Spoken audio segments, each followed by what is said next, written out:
శుభకార్యాలకు పూజార్ల కోసం వెతుకుతున్నారా? ఇక నుండి అవసరం లేదు. పూజారీస్.com లో అతి తక్కువ ధరలకే పూజార్లను ముందే బుక్ చేసుకోండి. వెంటనే కాల్ చేయండి.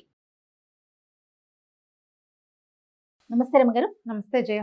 రమగారు, ముక్కోటి ఏకాదశి దగ్గరలోకి వచ్చేసాము. మరి ఆ రోజు యొక్క విశిష్టత, మనం ఏం చేయాలి, ఎట్లాగో స్వామివారిని ఎలా దర్శించుకోవాలి ఉత్తర ద్వార దర్శనం చేస్తాం. ఈరోజు వైకుంఠ ద్వారాలు తెరిచి ఉంటాయట. ఎవరెవరు స్వామిని ఈ రోజున దేవాలయ దర్శనం చేస్తారు, విష్ణువాలయాలు ఏ విష్ణువాలయాన్ని దర్శించినా కూడా మోక్షం వస్తుంది అని చెప్తారు. అంటే మళ్ళీ కార్తీక పురాణంలో లాగా ప్రశ్నలు ఉంటాయి, అప్పుడే వచ్చేస్తాయా, అలాగే వచ్చేస్తుందా, ఓసారి చూస్తే వచ్చేస్తుందా అని. ఓసారి చూస్తే రాదు, కానీ అవకాశం వస్తుంది. మనం ఒక ఊరు వెళ్ళాలి, బస్సు ఎక్కాలి. అవును, మీ ఇంట్లో ఉంటే బస్సు ఎక్కుతావు, నువ్వు బస్ స్టాండ్కి రావద్దు, రావాలిగా.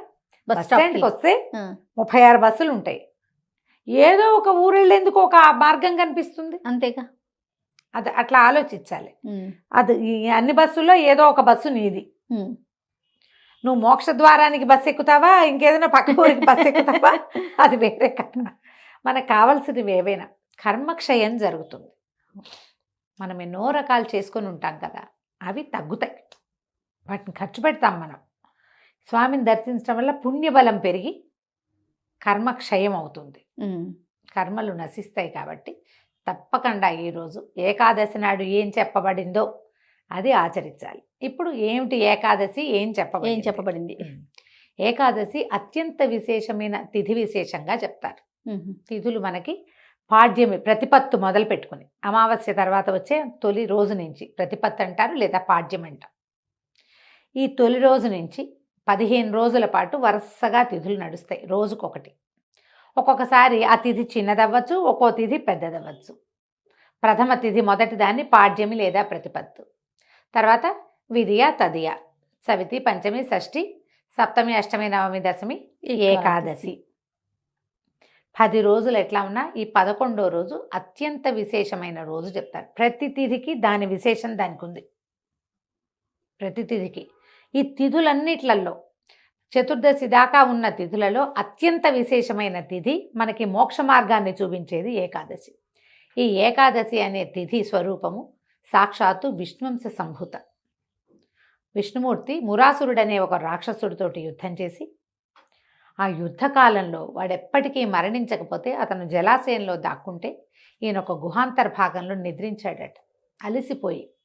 విష్ణువు కూడా అలసట ఉంటుందంటే ఉంటుంది, జగన్నియామకుడైతే మాత్రం ఆయనకు అలసట ఉండదు అనుకోవడానికి వీలు లేదుగా. ఏదో కారణంతో అలసిపోయాడు. ఆయనకు ఒక ఇంత విశ్రాంతి తీసుకుంటుంటే ఆ మురాసురుడు నీటిలోంచి వచ్చేసి గుహాంతర భాగంలోకి ప్రవేశించి విష్ణువు మీదకి ఆయుధం ఎత్తాడు. అయితే ఈ నిద్రలో ఉన్నటువంటి విష్ణుమూర్తి శరీరంలోంచి ఆయన యొక్క అంశాస్వరూపం, ఒక కళ ఆయనలోంచి, విష్ణు కళ ఒకటి బయటకు వచ్చి మురాసురుణ్ణి సంహరించి, ఆ వచ్చిన కళ స్త్రీ స్వరూపంలో ఉంది, ఒక కన్యకా స్వరూపంలో.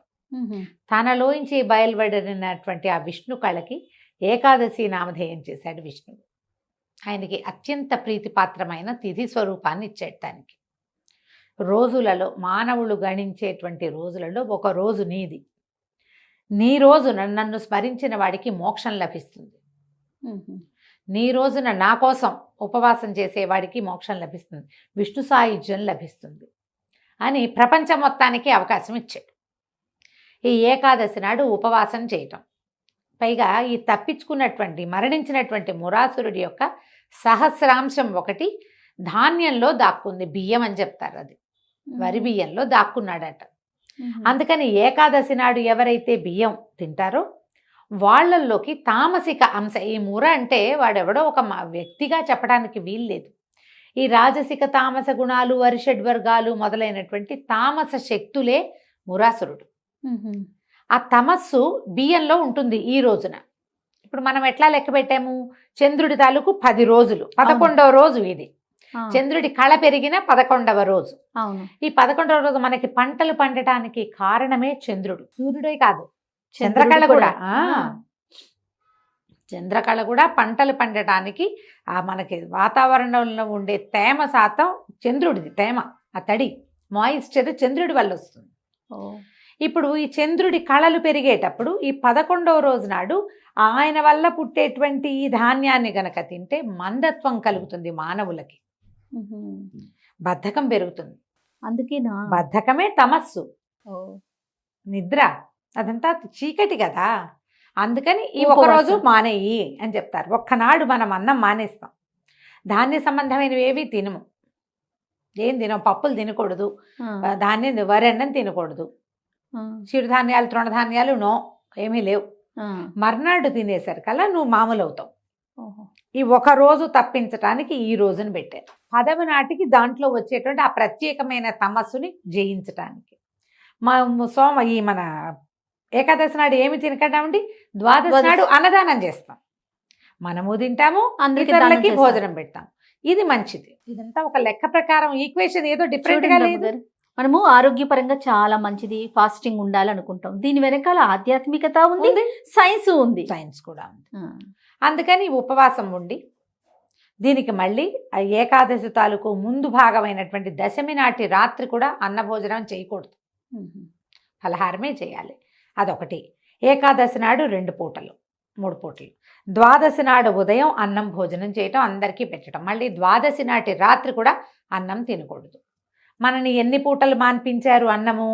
దశమి, ఏకాదశి 2, ద్వాదశి రాత్రి 4 పూటలు.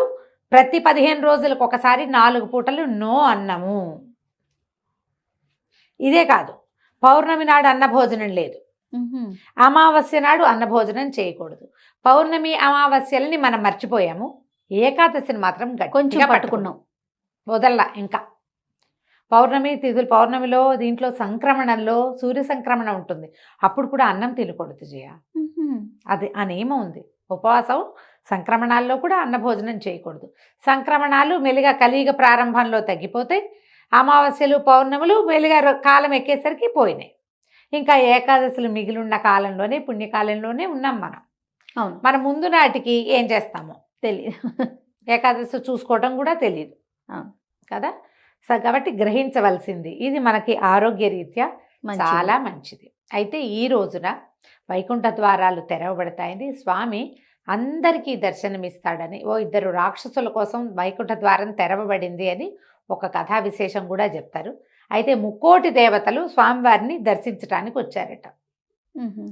వస్తారు. అప్పుడు ఎప్పుడైతే మనం ఈ వైకుంఠ ద్వార దర్శనం దేవాలయాల్లో కూడా ఉత్తర ద్వార దర్శనం చేయిస్తారు.